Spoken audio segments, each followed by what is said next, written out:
Hello, আসসালামু আলাইকুম। সবাই কেমন আছো? তো আজকে আমি একটা খুবই হেলদি একটা খাবার নিয়ে আসছি বাচ্চাদের জন্য, খুবই হেলদিকর খাবার। তো চলো প্রথম থেকে শেষ পর্যন্ত দেখবে। তো ফার্স্ট আমি ভালো করে দুধটা জাল দিয়ে নিচ্ছি। তারপরে এখানে আমি চিরা নিয়েছি 3 চামচ আর অর্ধেক। এগুলো ভালোভাবে ধুয়ে নিতে হবে। আমি ফার্স্টে এটা কি করছি, ভিজিয়ে রাখছি 3 থেকে 4 মিনিট ভিজিয়ে রাখা। তারপর তোমার ধুয়ে নিছি যাতে ময়লাগুলো ভালোভাবে উঠে যায়। তারপরে চিরাতে ধান থাকে, ওগুলোও যাতে উপরে উঠে, তাই 3 থেকে 4 মিনিট ভিজিয়ে রাখছি। তারপরে যে আমি সুন্দর করে ধুয়ে নিলাম। ধুয়ে নেওয়ার পরে এটা আমি সাইড করে রাখবো।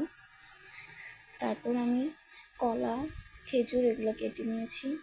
আর এখানে বাটিতে আমার জন্য অল্প দুধ রেখে আমি বাচ্চার জন্য দুধ রাখছি। এটার ভিতরে ওর জন্য চিরা দিয়ে দিছি। এটা হচ্ছে আমার বাচ্চার রেসিপি। তো এখানে চিরাটা ভালোভাবে জাল দিয়ে নেব। তারপরে খেজুর দিয়ে দিতেছি, খেজুরের ভিতরে বিচিগুলো ফালিয়ে দিছি। তো এগুলো ভালোভাবে মিশিয়ে নিব চিরা আর দুধের সাথে, সুন্দর করে মিশিয়ে নিতে হবে। খেজুরটা মিশতে চায় না, ভালো করে মিশিয়ে নিতে হবে। আর যারা তোমরা পারলে একটু হাত দিয়ে মিশিয়ে তারপরে দিয়ে দিও। তারপরে তো আমার এটা মিশ্রণ হয়ে গেছে। তারপরে এখানে বাচ্চার মিষ্টির জন্য মধু দিয়ে দিব আমি। এমনিতে তো যে গরম মধু খাওয়ানো হয় না, তাই আমি খাবারের সাথে মাঝে মাঝে দিয়ে দিই। তো এখানে আমি 1 চামচ মধু নিয়েছি এটা। তারপর হচ্ছে ওর জন্য যে কলাগুলো কেটে রাখছিলাম ওগুলো দিয়ে দিব। কলা, এগুলো সব কলা, মধু আর মিশ্রণটা আমি মিক্স করবো। এখন মিক্স করলেই আমার বাচ্চার রেসিপি ভালো হয়ে যাবে। এখানে তোমরা বাদাম ইউজ করতে পারো।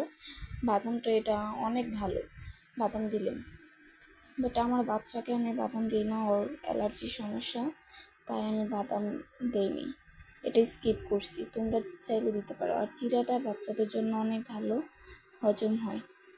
তো এই তো আমার বাচ্চারটা শেষ, এখন আমারটা দেখাচ্ছি। এটা অনেক হেলদি, যারা সুগার পছন্দ না করো এটা দেখতে পারো। দুপুরে এটা অনেক, বিকেলের নাস্তাটা এটা অনেক ভালো। আমার দুধগুলোর, এটা বাটি যে দুধ রাখছিলাম ওটার ভিতরে আমি চিরা দিয়ে দিলাম। তো চিরা দিয়ে সবগুলো দিয়ে দিব। আর প্রথম আমার নিউ আইডি, তো তাই প্রথম ভিডিও করতেছি, ভয়েস দিতেছি, একটু উলটপালট হইতেছে। তোমরা একটু ম্যানেজ করে নিও। তোমরা যদি সাপোর্ট করো, পাশে থাকো, তাহলে অবশ্যই কিছু একটা করতে পারবো। জি। তো দেখো আমি এখানে চিনি একদমই দিব না, কারণ চিনি আমি অনেক কম খাই। আমি কনডেন্স মিল্ক দিয়ে দিব, চিরার সাথে কনডেন্স মিল্ক দিব। এটা ভালোভাবে মিশিয়ে নিব। মিশানো শেষ হলে এটার ভিতরে আমি কেটে রাখা কলাগুলো দিয়ে দিব। বাটিটা ছোট হয়ে গেছে, বাটিটা চেঞ্জ করব। কলাগুলো দিয়ে, যে কলাগুলো দিয়ে দিলাম, ভালোভাবে মিশাবো। এটা কিন্তু অনেক মজা হয়েছে, তোমরা অবশ্যই এটা বানিয়ে খাইবা, তারপরে বলবা। টাস্টি নিয়ে এটা অনেক অনেক টেস্টি ছিল।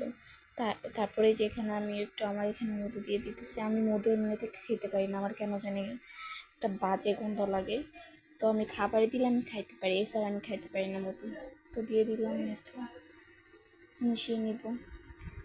এটা অনেক মজা হয়েছে। আমার বেবিটাও অনেক হেলদি একটা খাবার। চিরা তোমার হজমের জন্য, বাচ্চাদের হজমের জন্য অনেক ভালো, তাড়াতাড়ি হজম হয়, সব দিকে ভালো।